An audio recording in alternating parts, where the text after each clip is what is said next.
है और जांच का विषय बना हुआ था ग्रामीण असंतुष्ट। हम लोग उत्तराधिकारी को आवास देते हैं भूप सिंह, इनका हम लोगों ने वहाँ पे जांच किया। व्यक्तियों को मृत्यु होने के बाद में उनके पुत्र को भी दे दिया गया। छुरा से कलेक्टर महोदय निवेदन किया था, उसका जवाब मुझे लिए ही नहीं मिल सकता। कैदी सरपंच अच्छा, आवास को तोड़कर फिर आवास बना रहा है।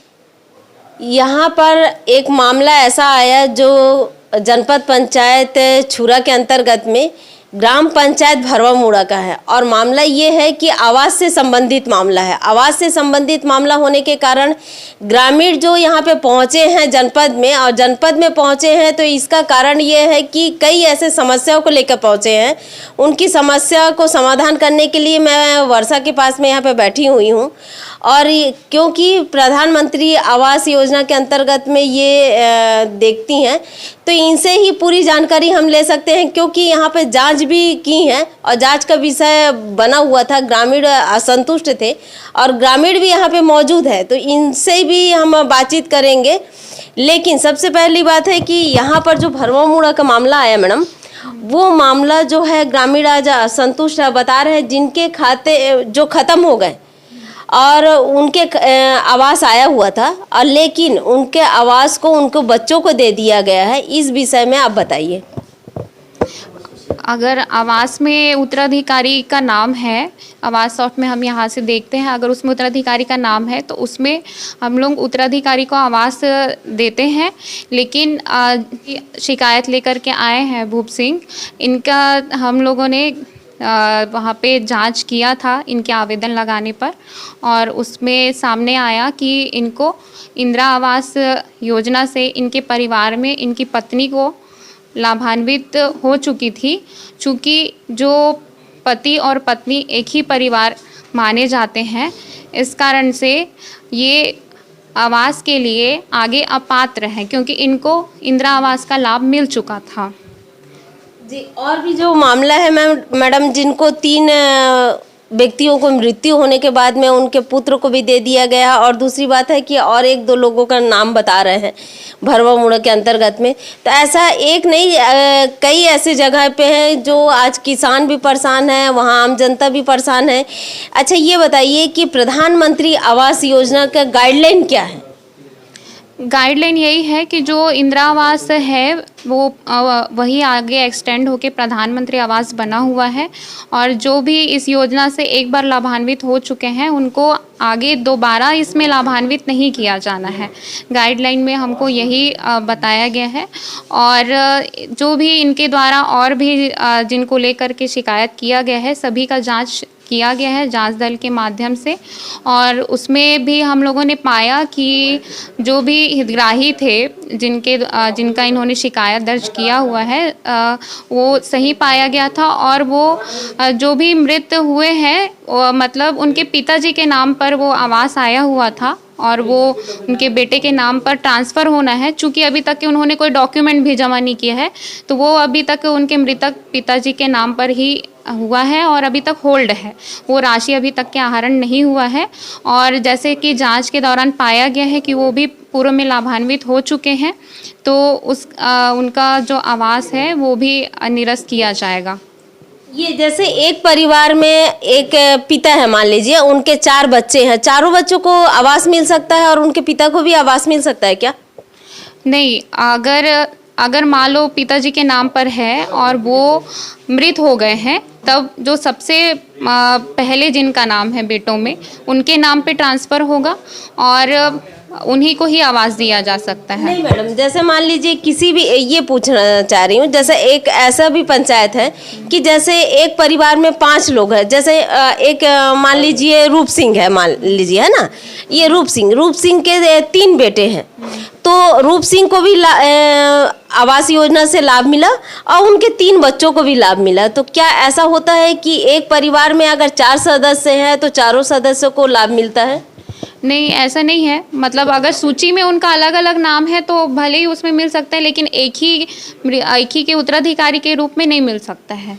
अगर सूची में उनका नाम है तब भले उनका, जैसे अब बेटे लोग बाद में अलग भी हो जाते हैं, अगर सूची में उस तरीके से अलग अलग से उनका नाम है तब भले दिया जा सकता है, लेकिन एक ही साथ अगर उसके उत्तराधिकारी के रूप में बोलेंगे तो नहीं मिल सकता है। जैसे राशन कार्ड अलग होना चाहिए, इस पे राशन कार्ड अगर अलग है तभी उनको मिल सकता है, नहीं तो ऐसा नहीं मिलता होगा। नहीं, सूची में नाम होना चाहिए, राशन कार्ड से भी हमको वो नहीं है। अगर सूची में नाम है, और ऐसा है कि सूची को हम लोग एक बार स्वीकृति के पहले ग्राम सभा के लिए देते हैं, पंचायत में जो सरपंच सचिव है वो उसका वाचन करके ग्राम सभा में सुनाते हैं और उनके द्वारा ही हमको बताया जाता है, क्योंकि हम पर्सनली किसी भी ग्राम को हम जानते नहीं है कि वहाँ पे कौन हितग्राही है तो किसको लाभान्वित है। इस कारण से हम लोग उसको सबसे पहले सूची को वहाँ पे देते हैं ताकि वो वहाँ पे पात्रता का परीक्षण कर सकें। और इस समय भी हम लोगों ने दिया हुआ था। अब वहाँ पे सरपंच सचिव के द्वारा कोई भी हमको विरोध करके नहीं दिया गया कि ये भी आदमी अपात्र है तो ऐसा है करके, तो हमारे तरफ से मतलब कि सभी को उनके द्वारा पात्र ही बताया गया, इस कारण सभी की राशि जारी की गई। और बाद में ये सब मामला आ रहा है कि जो लाभान्वित है करके, और आगे इसकी जांच के अनुरूप ही उसको कार्रवाई किया जाएगा। सबसे बड़ी बात ये होता है, जो ग्राम पंचायत सचिव सरपंच होते हैं ग्राम सभा में जब अनुमोदित करते हैं तो ये एक अलग सूची बनाई जाती है, और जब सुनाया जाता है तो अलग सूची रहता है, और जब यहाँ पे जमा करते हैं तो अलग सूची रहता है। ये ग्राम पंचायतों की ज़मीनी हकीकत है, क्योंकि ग्राम पंचायतों में जो आम जनता रहती है उनको ये नहीं पता रहता है कि ग्राम सभा में उनका अस्तित्व क्या है। जाते हैं, सिग्नेचर करते हैं और आ जाते हैं। सचिव जो पढ़ के सुनाया, एक कान से सुने दूसरे कान से निकाल देते हैं। अगर वो सचिव दस्तावेज को सामने में चस्पा कर देते ग्राही को मिलेगा, लेकिन ऐसा नहीं करते हैं। कई बार ऐसा होता है। आज ग्रामीण जो परेशान है, ये सबसे बड़ी समस्या है कि ग्राम पंचायत के जो सचिव होते हैं, सरपंच होते हैं, सरपंच तो वोट बैंकिंग के कारण वो अपने परिवार से लेते हुए सभी को देते हैं। जो थोड़ा सा दमदार है, जो ज़्यादा चिल्लाते हैं, जो ज़्यादा बोलते हैं, उनको पहले प्राथमिकता देते हैं। जो कम बोलते हैं उनको कम प्राथमिकता दिया जाता है। और सबसे बड़ी बात है, उनको ये रहता है कि अगर 100 में 90% व्यक्ति अगर उनके पक्ष में है और 10% अगर गरीब व्यक्ति उनके पक्ष में नहीं है तो उनको कोई फर्क नहीं पड़ता। क्यों? क्योंकि वोट बैंकिंग 10% से नहीं होता है, 90% से होता है। तो सबसे बड़ी बात है कि ग्राम पंचायत जो सरपंच सचिव होते हैं, सबसे पहले तो उनको अपने वोट बैंकिंग से लेते हुए जो गांव के प्रतिनिधि है और उनको ये पता है। और सबसे बड़ी बात है कि जाति दुश्मनी कब निभाया जाता है, ग्राम पंचायत सरपंच सचिव तब निभाते हैं जब उनका आवास योजना होता है, तभी वो कार्ड देते हैं। और बहुत सारी है। अगर ग्राम पंचायत सरपंच सचिव अगर किसी चीज़ दस्तावेज में अगर कार्ड दे तो आप प्रधानमंत्री के पास में क्यों ना चले जाओ, जबकि उनकी योजना है, आपको उसमें लाभ नहीं मिलेगा। सबसे पहले ज़मीनी हकीकत है कि ग्राम पंचायत सरपंच सचिव अपनी भूमिका सही प्रकार से नहीं निभाती है, और जिसे प्राथमिकता पहले देना चाहिए वो नहीं दिया जाता है। ये हकीकत है। आवास योजना के अंतर्गत में ऐसा कई जगह पे देखा गया है कि जो सरपंच सचिव है वो अपने ही परिवार, अपने ही व्यक्ति, अपने ही जो राजनीति के से जो जुड़े हुए रहते हैं, सरकारी कर्मचारियों का ही आवास आता है। एक गरीब जो बिल्कुल झोपड़ी बना के रहते हैं और झोपड़ी के में है, लाचार है, जिनके कोई बच्चे नहीं होते, लेकिन उनको आवास योजना से वंचित है। ये 2016 से जब से शुरू हुआ है प्रधानमंत्री आवास, लेकिन आज भी देख सकते हैं कि कई ऐसे लोग हैं कि आवास से वंचित है। सबसे बड़ी बात है कि जब आम जनता को भी जागरूक होना चाहिए कि जब 2011 की सूची में नाम ना होने के कारण ऐसे कई घर हैं कि आज ये आवास योजना से वंचित है। ये सही है कि गलत है? नहीं, 2011 के सर्वे के बाद जो उसमें सर्वे में छूटे हुए थे, उसके बाद से 2016 में दोबारा से छूटे हुए लोगों के लिए सर्वे करवाया गया था। और उसके बाद वो दोनों सर्वे में जो सर्वे लोग छूट गए थे उनके लिए अभी जून जुलाई में और दोबारा से सर्वे करवाया गया था, जो अभी सामाजिक आर्थिक सर्वेक्षण 2023 के रूप में हम लोगों ने जाना है। तो अभी सभी का नाम जैसे जब भी छूटा हुआ बताया गया है तब सर्वे किया ही गया है।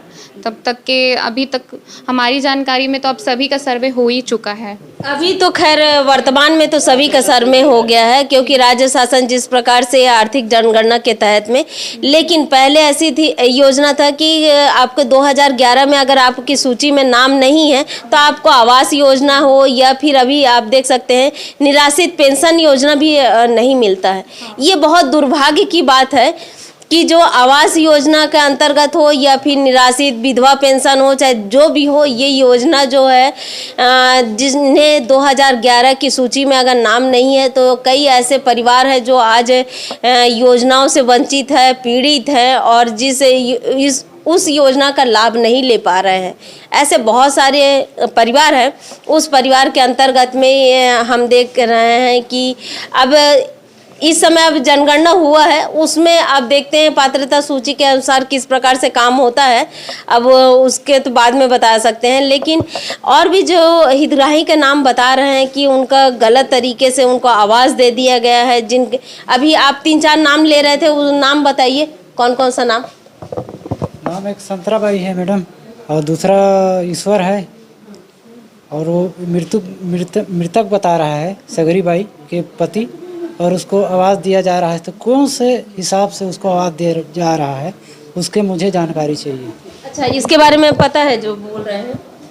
इस पे हम लोगों ने जांच किया था इनके आवेदन के बाद, और उसमें जो पाया गया है, तो जो सगरी बाई बता रहे हैं उनको हम मतलब कि जांच दल के द्वारा देखा गया कि उसको इंदिरा आवास प्राप्त हुआ था करके, तो उनका भी हम लोगों ने मतलब निरस्त किया जाना है, ये निर्णय लिया है।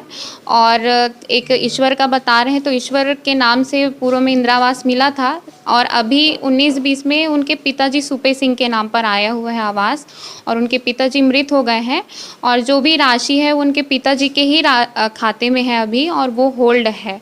जो भी प्रथम किस्त की राशि जारी की गई है, तो उनका भी जो है आवास निरस्त करके उनका राशि को वापस लिया जाएगा।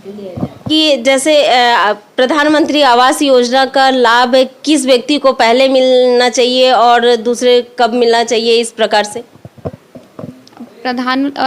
जो सूची तैयार की गई है वो उसमें वरीयता क्रम के अनुसार ही हम जारी करते हैं। उसमें जैसे कि डिप्रीविएशन 1, 2, 3 ऐसा उसमें दिया जाता है पॉइंट के हिसाब से, मतलब जैसे महिला मुखिया है और जो विधवा है, तो और उसी प्रकार जिनके घर में कुछ भी नहीं है, ऐसे मतलब उसके हिसाब से वो उसमें पॉइंट बना हुआ है, 13 प्रकार का पॉइंट बना है, तो वो उस पॉइंट में के हिसाब से ही उसमें क्रम तैयार किया गया है, और उसी क्रम के अनुसार ही आवास प्रदान किया जाता है। जिनके पास में घर ही नहीं है तो उसे क्या पहले प्राथमिकता देंगे, या फिर पहले मकान या दूसरा, यानी कि जैसे रूम जो रहता है जिस टाइप का, तो किस टाइप का आप लोग प्राथमिकता पहले देते हैं?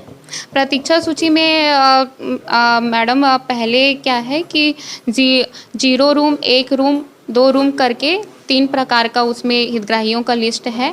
0 रूम का मतलब वही है जो आवासहीन है, जिनके पास बिल्कुल भी रहने के लिए जगह नहीं है। तो सबसे पहले उन्हीं लोगों को ही घर दिया गया था, और उसके बाद 1 रूम वाले जो व्यक्ति थे जिनके पास उस समय सर्वे के समय में 1 रूम का ही केवल घर था रहने के लिए, उनको दिया गया। और वर्तमान समय में जो 2 रूम के घर में रहते थे उस समय 2011 के सर्वे के अनुसार, उन लोगों को दिया जा रहा है, और वैसे ही मतलब इसी क्रम में दिया जाता है 0, 1, 2, 3 के। जैसे मैडम आप लोग जैसे प्रधानमंत्री आवास योजना के तहत में अगर ग्रामीणों को आवास दिया जाता है और जिनके पास में सचमुच पहले से ही आवास थे, यानी कि या फिर उनके पक्का मकान होने के बावजूद फिर दोबारा उनके पास में आ गया, तो ऐसे हितग्राही के ऊपर में आप लोग क्या कार्रवाई करना चाहेंगे? इसी के लिए ही हम लोग ग्राम सभा का आयोजन करवाते हैं, ताकि पात्रता का परीक्षण करवाया जा सके, जिसमें सारे जो भी गांव वाले हैं, जो गांव के प्रमुख हैं और जो भी आपके पंचायत प्रतिनिधि हैं, सारे लोग शामिल हो सकें, और सभी लोग मिलकर निर्णय लेकर ही ग्राम सभा का प्रस्ताव हमारे तक देते हैं कि कौन से हितग्राही पात्र हैं, कौन से नहीं हैं, और उसी के आधार पर ही हम यहाँ से स्वीकृति प्रदान करते हैं। अब क्योंकि हम पर्सनल पर्सनल तो किसी ग्राम पंचायत में जानते नहीं हैं। इसी कारण सभी जगह ही ग्राम सभा का आयोजन करवाया जाता है स्वीकृति के पहले, और उसके माध्यम से ही हम पात्र का प्रस्ताव लेते हैं और अपात्रता का प्रस्ताव देने के बाद ही हम यहाँ से उसका नाम हटाते हैं, अन्यथा वो सूची में ही रहता है। सबसे बड़ी बात है कि जो ग्राम पंचायत सचिव होते हैं, सरपंच तो खैर जनप्रतिनिधि है, वो 5 साल के लिए है, उन्हें हम ज़्यादा नहीं कह सकते हैं, लेकिन जो सचिव होते हैं वो अपनी भूमिका अगर बाकायदा निभाए, और सबसे बड़ी बात है कि जिस प्रकार से वो सूची बना के लाते हैं और ला कर जमा करते हैं, उस पर बहुत सारी गड़बड़ियाँ हैं कि जिनके पास में आवास रहने के बाद में, यानी कि उनको पिताजी को भी मिला है और ऐसा इंदिरा आवास मिला है, फिर उसके बाद प्रधानमंत्री आवास भी की योजना भी मिल चुका है। और दूसरी बात है कि पहले एक परिवार में 5 भाई थे तो 5 भाई को भी मिल रहा है, उनके पिताजी को भी मिल रहा है। इस प्रकार से ये गड़बड़ी जो है सचिव द्वारा किया जाता है और किया जा रहा है।